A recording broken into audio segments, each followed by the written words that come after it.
Hey Reddit. My therapist said, Mark, you need to talk. If you don't want to pay me $200 an hour, write it anonymously online. So here I am. My name is Mark. I'm 38. I live in Austin, Texas, working in IT security. I make about $140,000 a year plus bonuses. Until recently, I had a house, a wife, a daughter, a best friend, and a dog. Now I have a house, a daughter, a dog, and a girlfriend. My wife and best friend are gone. And that's entirely their fault. I want to tell this whole story from the beginning because if I just dump the ending, you won't understand how deep the betrayal was. It's like you build a house for 15 years, and then two people come and pull out every other brick. The house doesn't collapse right away, but it turns to dust. I met Cody in 2005. We were 19 to 20, both at the University of Texas in Austin. I lived in a dorm on the 4th floor, Cody on the 3rd. We met in the laundry room. He was washing whites with reds, and I explained to him that you can't do that. He laughed and said, dude, you just saved my t-shirts. Let's grab a beer. And we did. Back then I thought, great guy. No ego, funny. Cody was one of those people who could win anyone over. He wasn't handsome, a bit chubby, early balding that he shaved clean. But he had lively eyes and he always remembered details. He'd ask 3 months later, how's your Aunt Mary? Wasn't she sick? I melted at that kind of attention back then. Now I realize it was a skill. He gathered information about people to use later. After college we both stayed in Austin. I went into IT, he went into B2B sales. He sold software for logistics companies. He did well, made slightly less than me, but he had a company car, important later, and a flexible schedule. In 2012 I met Chloe. She was an event coordinator at the Driscoll Hotel. We met at a mutual friend's wedding. She was in a dark blue dress, with red hair, and she laughed loudly at a joke I didn't understand. I walked over. She said, you're looking at me like I'm dessert. I said, you are dessert. It was stupid, but it worked. Chloe was smart, ambitious, sharp-tongued. She could tear apart anyone who spoke badly of her friends. We started dating. After a year I proposed. She said, yes, before I even got the ring out. Cody was with Brianna by then. They'd been together 2 years. Brianna worked as a fraud analyst at an insurance company. Quiet, calm, very responsible. She and Cody seemed like an odd pair. He was loud, she was reserved. But I thought they balanced each other. We started spending time as a foursome. Every Friday. Either barbecue at our place or pizza and board games at theirs. Chloe and Brianna became friends. They did yoga together, went shopping. I was happy. I had a girlfriend, a best friend, his cool girlfriend. Life felt like a win. Chloe and I got married in April 2014. The wedding was modest in cost but big in spirit. Cody was my best man. He gave a toast that made everyone cry. Mark, you're like a brother to me. I won't let anyone hurt you. And if you ever forget to buy Chloe flowers, I'll remind you. Everyone laughed. Brianna was a bridesmaid. In the photos, the four of us are hugging. I still have that photo. But now I see Cody pulling Chloe a little closer than he should. In 2015, Brianna and Cody's son Kyle was born. I was at the christening, holding a candle. 2 years later, in March 2017, my daughter Emma was born. I was in the delivery room, holding Chloe's hand. She was yelling, cursing, then laughing. Emma was tiny, with Chloe's red hair and my eyes. I swore I'd protect them both. Here's the timeline I pieced together later. In February 2017, I was on a business trip to Dallas. 3 weeks. The project was intense. I worked 14-hour days. Chloe stayed home with newborn Emma. Cody, according to her, was helping out, bringing groceries, watching the baby while Chloe slept. I was grateful. I even sent him $500 for gas, said, thanks, brother. You're a real friend. He wrote back, always, Mark. Family comes first. I found out later that during those 3 weeks, they kissed for the first time. Brianna was on a business trip in Houston. Kyle was at his grandma's. So Cody was free. He came over to check in on Chloe the first evening after I left. According to Chloe, she told me this in tears after the divorce. They sat in the kitchen, drank wine. Emma was asleep in her crib. And Cody said, you're the most beautiful mother I've ever seen. Chloe said, don't say that. He kissed her. She didn't pull away. I didn't know for 5 years. The first warning signs started in 2019. I noticed Chloe had gotten colder. She rarely wanted sex. When I tried to initiate, she'd say, "I'm tired, Emma didn't sleep all night." But Emma was sleeping fine by then. I started thinking the problem was me. Maybe I wasn't helping enough? I hired a cleaner twice a week. I started picking up Emma from daycare every day so Chloe could rest. I worked from home on Fridays. It got better for a couple months. Then cold again. In 2019, I went on a business trip to Munich for 2 weeks. A big contract. I called Chloe every day. She'd answer briefly, "All good. Miss you. Emma's drawing." When I got back, she was affectionate for a week, then distant again. During that trip, I later learned, she got pregnant by Cody. She was 8 weeks along when she went to the clinic. She had an abortion. Alone. Didn't tell me, didn't tell Cody. I found the medical records through a detective this year. When I saw the conception date, I understood everything. I wasn't in the country. Cody was in Austin. I couldn't have been the father. She killed his child. I don't know if she felt anything. The records said, patient states pregnancy is unwanted, father not involved in decision. Unwanted. Her best friend's child was unwanted to her. I sat and stared at the wall for an hour when I found out. I didn't notice the money at first. Chloe and I had a joint account. She paid bills, bought groceries, clothes for Emma. I just transferred 80% of my salary there. I thought that's what you do. I'm the man, the provider. I didn't monitor it. Mistake number 1. In 2020, during COVID, I worked from home, Chloe did too. Cody came over often. He'd say he missed hanging out. We'd sit in the backyard, drink beer, watch the kids play in the pool. Chloe laughed louder with him than with me back then.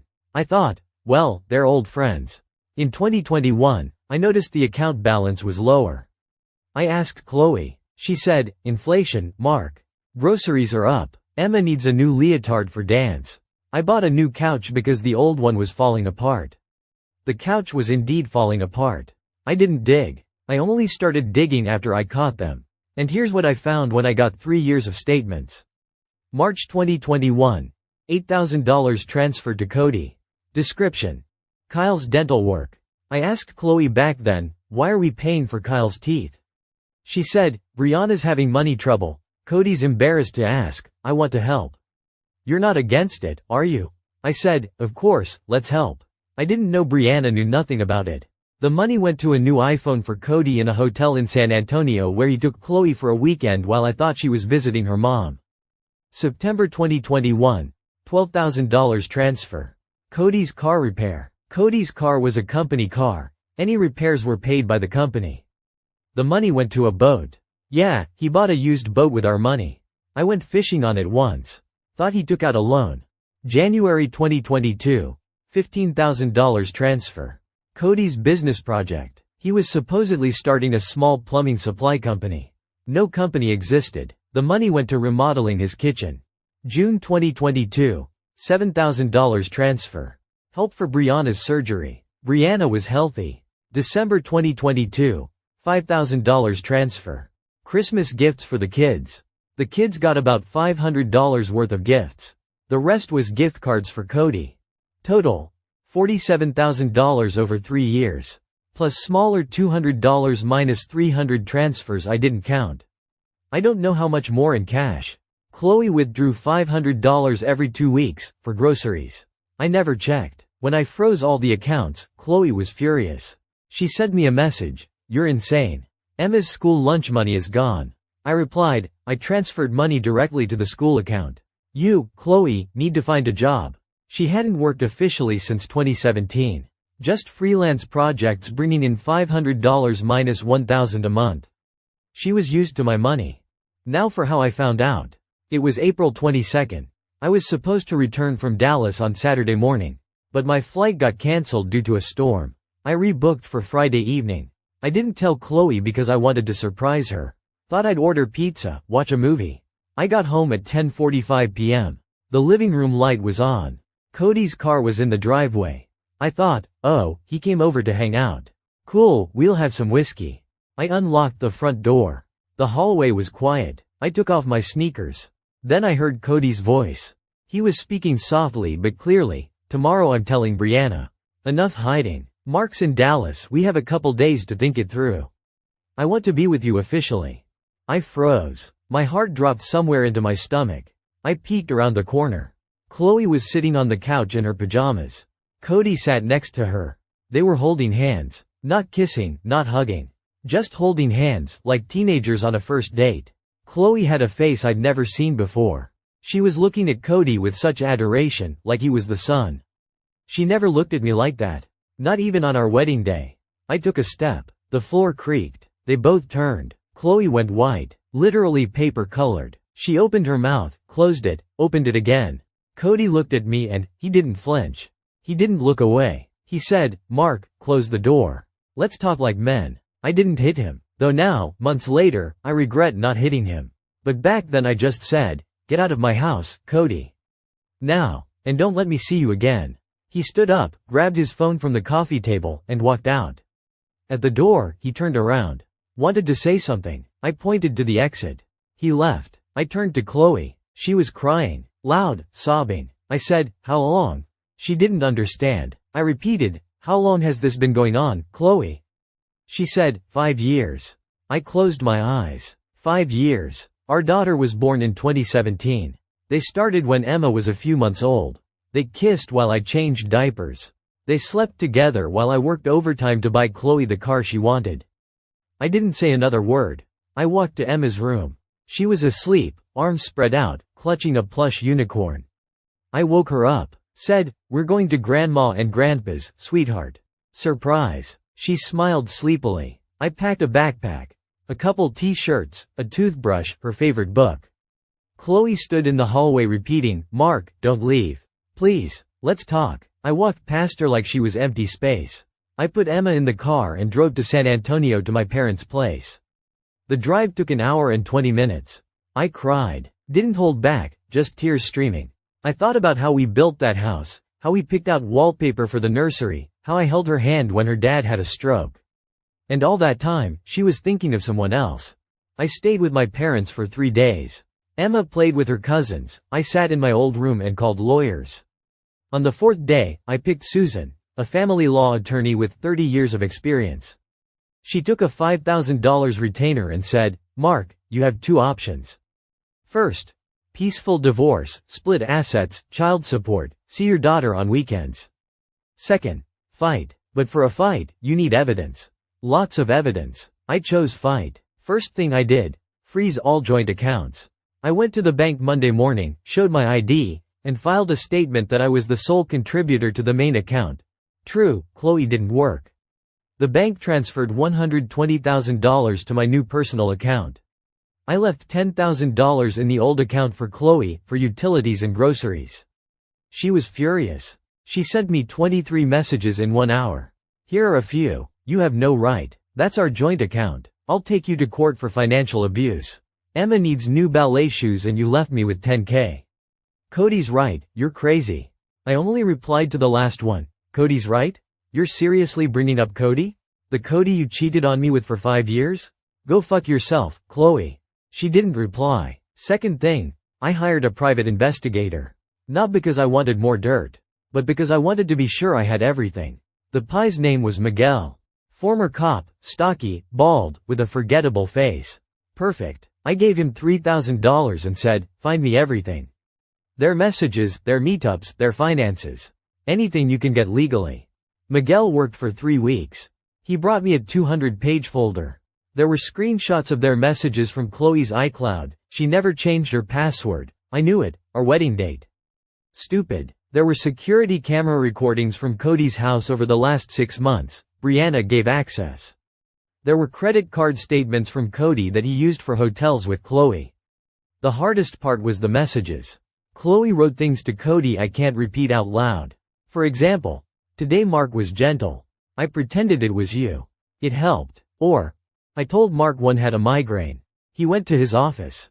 Come over in 20 minutes, I'll unlock the back door." Cody wrote, "You're my queen. Brianna is just a nanny for Kyle. You're my woman." He called her, my Chloe, even though she was mine on paper. I cried when I read that.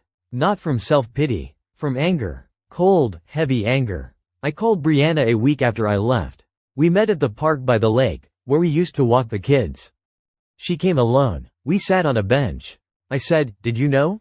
She looked at me. Her eyes had a tiredness I hadn't noticed before. She said, "Mark, I've known for 3 years." I was stunned. 3 years? You knew and didn't say anything?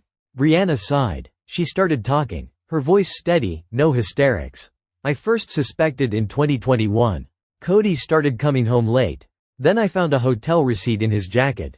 He said it was for a business meeting. But the hotel was in town, and his office is 10 minutes away. Why go to a hotel for a business meeting? Then I noticed he was messaging someone and immediately deleting the messages. I hired a detective in 2022. Miguel, actually. He's been working for me since. I was even more stunned. The same Miguel? Yeah, he's good. He gathered everything, but I didn't use it because I was scared. Cody is a narcissist. He convinced me I was crazy, that I was making it up, that I had paranoia. He'd say, "Brianna, you need a psychiatrist. You're seeing things that aren't there." I almost believed him. I went to a therapist. The therapist said, "You don't have paranoia. You're being gaslit." That's when I really started gathering evidence. I installed a camera in the living room. And one day when I was at work and Cody said he was going to a client, the camera showed Chloe arriving at 11 a.m. They kissed on my couch. On my couch, Mark, where our son sleeps. She opened her tablet. There was a video. Short, 30 seconds. Chloe walks into Cody's house. He hugs her, kisses her neck. She laughs. Bliss. I watched it and felt something die inside. Brianna continued. I have their messages from 2 years. I have photos of them at the beach in Corpus Christi. I have hotel bills. I even have a jewelry receipt. Cody bought Chloe a bracelet for $800 with my money. Yeah, he used our joint credit card. I asked, "Why didn't you leave earlier?"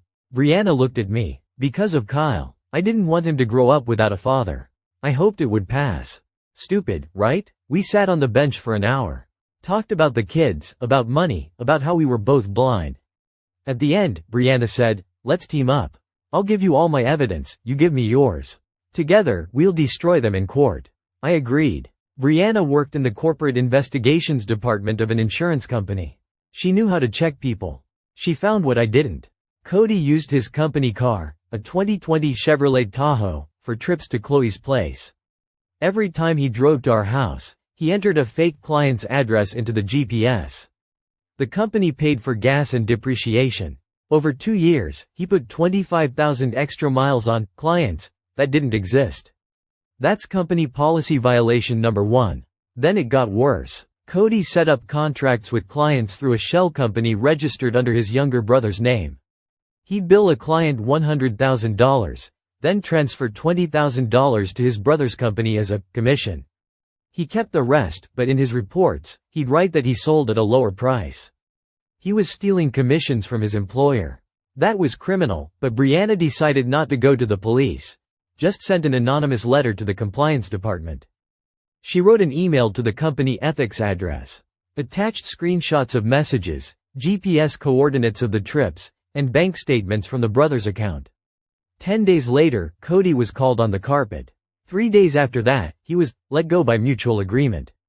In reality, he signed papers admitting to gross misconduct, otherwise the company would sue.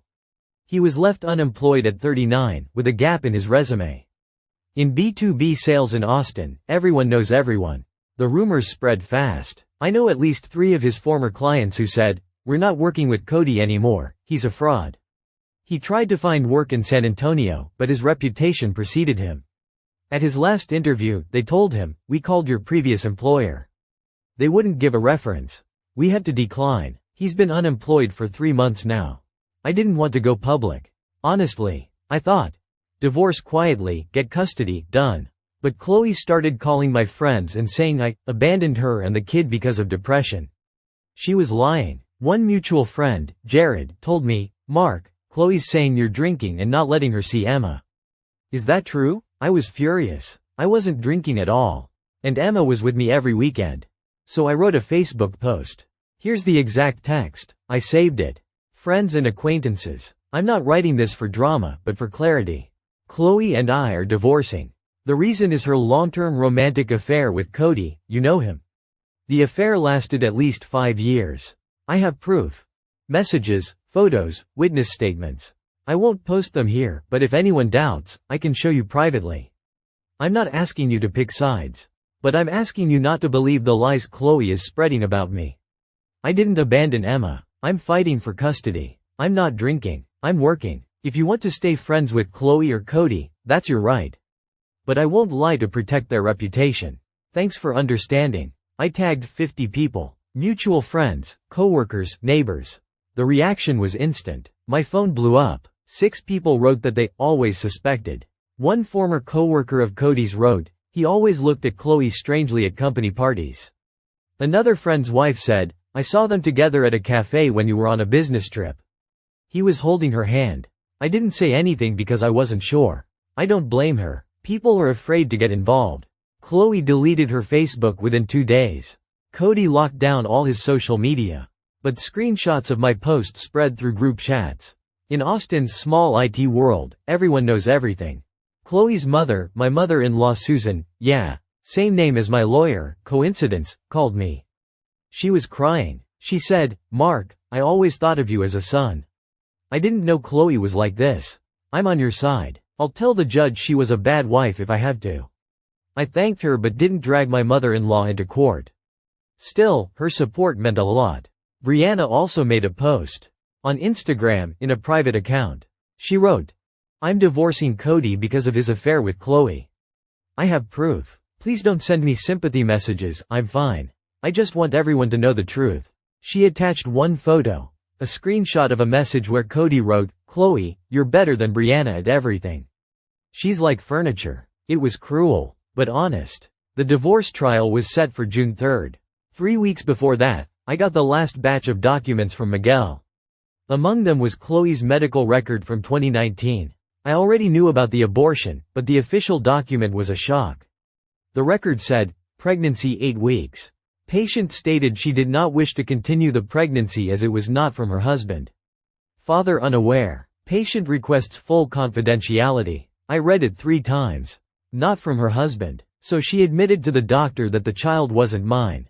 I took the document to Susan. She looked at it, smiled, first time ever, and said, this is gold, Mark.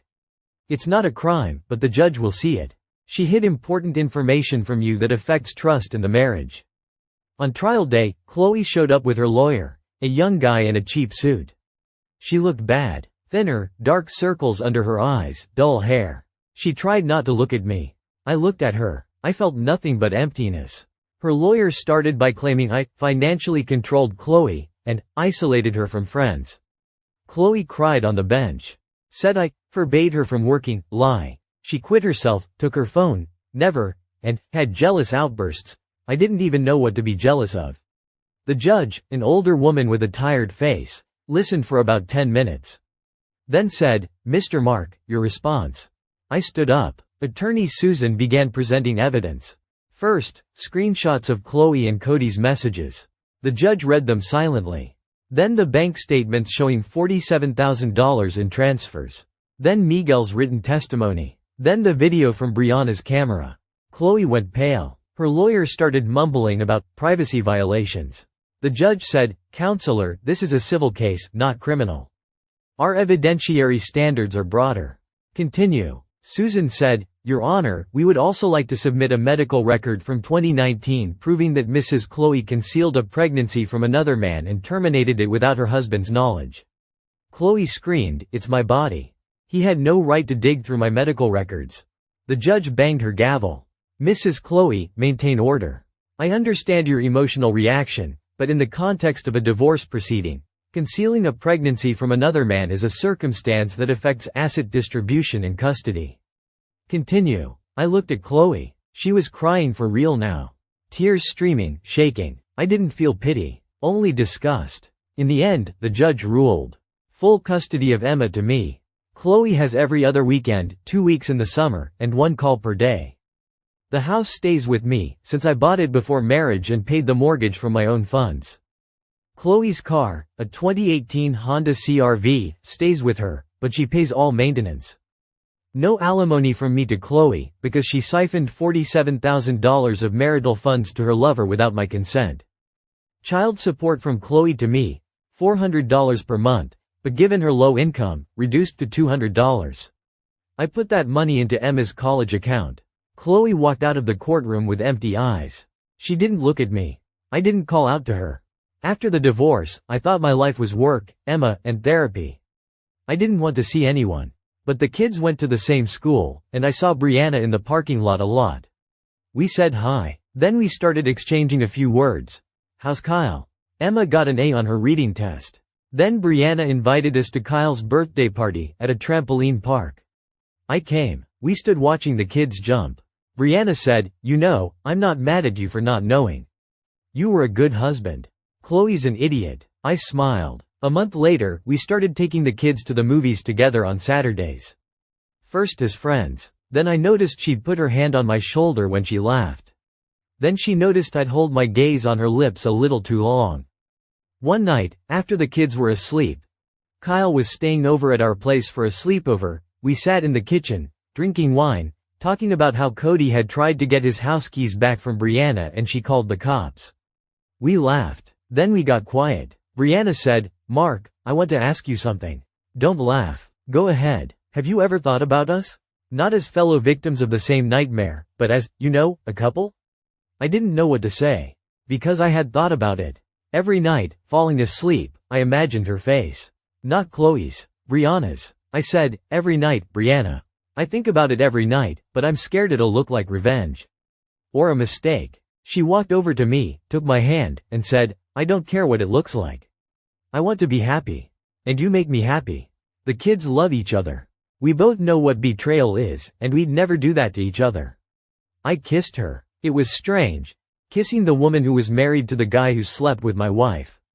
But at the same time, it felt right. She didn't smell like Chloe. She smelled like vanilla and honesty. The next day, we told the kids. Emma said, "Kyle, so your mom is going to date my dad?" Kyle said, "Cool, can we get a dog?" We didn't get a dog. But I thought about it. Cody found out 2 weeks later. His sister saw us at the park. He texted me, "You're fucking my ex-wife? You've sunk to my level, Mark." I replied, "Cody, I haven't sunk. I've risen. I'm dating a woman who respects herself and me. You're living in a trailer park and driving for DoorDash. Which one of us sunk?" He didn't reply. But an hour later, Brianna got a text from Cody. "You're a whore, just like Chloe. You hooked up with Mark just to get back at me." Brianna replied, "I'm with Mark because he's a caring father and a decent human being. 2 qualities you lack. Don't text me again." And she blocked him. Chloe also found out. She made a scene at the school. I was picking up Emma, and Chloe jumped out from behind a corner. She was in an old sweater, no makeup. She was yelling, "You're dating Brianna? You're sick? Is this revenge? She's worse than me, Mark. She's a manipulator." I said calmly, "Chloe, you're violating the court's non-harassment order right now. Leave, or I'm calling the police." She didn't leave. I called. Police came. Chloe got a warning. Next time, a fine. She walked away sobbing. Emma asked, "Dad, why is Mom so angry?" I said, "Mom is going through a hard time. But she loves you. She's just in pain right now. I don't want to turn my daughter against her mother. That's not mature." It's been 3 weeks since I started writing this post. I wrote it in parts because of work, kids, and dates. Things have stabilized. Chloe. She works as a sales associate at a Ross Dress for Less, making $14 per hour plus small commissions. She rents a 250-square-foot studio in a neighborhood where gunshots are common at night. I'm not joking, I checked the address. She can't afford a car, so she takes the bus. She sees Emma every other weekend but often asks to reschedule because she's working or sick. I don't object, but I document every cancellation in case she tries to challenge custody. She started going to church. I don't know if it's genuine or for show. Her mom still barely talks to her. Chloe is alone. No man wants to get involved with a woman who cheated on her husband for 5 years with his best friend. Everyone in our neighborhood knows. Cody. He lives in a trailer park called Pleasant Valley, on the outskirts of Austin. I know because I drove past it once by accident looking for a gas station. He was sitting on the porch in a plastic chair, drinking beer. He was alone. The trailer was old, rundown. I didn't stop. Since then, I've heard he tried to get a job selling auto parts but was rejected due to lack of references. Now he drives for DoorDash in his old car. Not the company car. The company took it back. He makes about $2,000 a month, $800 of which goes to the trailer and utilities. He hasn't seen his son in 3 months because Brianna got a restricted visitation order. Cody showed up drunk. The court ruled he can see Kyle only with a social worker present every 2 weeks. Brianna. She got the house, the car, full custody of Kyle, and $500 per month in child support from Cody, which he doesn't pay because he has no money. She works remotely as an analyst, making about $80,000 per year. We've been dating for 2 months. It's not loud, not public. We go to the movies, cook dinner together, watch TV shows when the kids are asleep. She's smart, calm, no hysterics. I don't know if it's love, but it feels good. Kyle calls me Mark, not Dad, and I don't push. Emma calls Brianna Aunt Brie.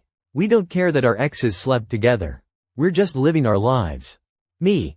I'm in therapy once a week. I have PTSD, according to my therapist. I have nightmares where I walk into the house and Chloe and Cody are laughing at me.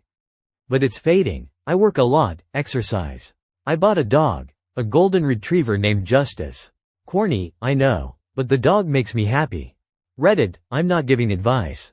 I'm not a sage, but if you've read this far, you're either very curious or you've been through something similar.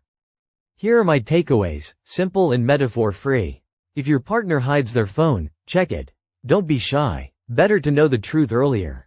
If your best friend is too close to your wife, it's not friendship.